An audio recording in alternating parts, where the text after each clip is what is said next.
Hi, my name's Russell Nash and I'm going to talk you through the installation of Dakaflash. Because Dakaflash is adhesive, it must be installed on a clean and dry surface. Any large gaps between the top tile and the wall should be filled. Roll out the Dakaflash and cut to the desired length using scissors or a sharp knife.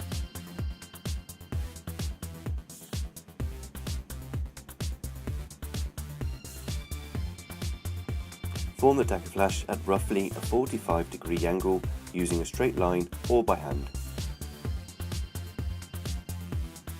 Remove the top section protective backing, exposing the butyl adhesive. Install the top section by hand, pressing firmly to make sure the butyl backing has good contact with the substrate. Remember, flashings always need to be built in, chased in or overflashed. Remove the lower section protective backing and firmly press the Dakaflash to the peaks along the tiles.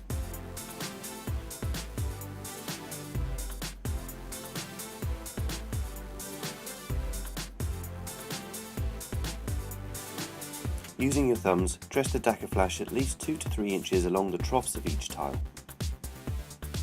To join sections, turn back the last 2 cm of the installed Dakaflash, then overlap the new section by 10 cm, applying good pressure to get a watertight seal.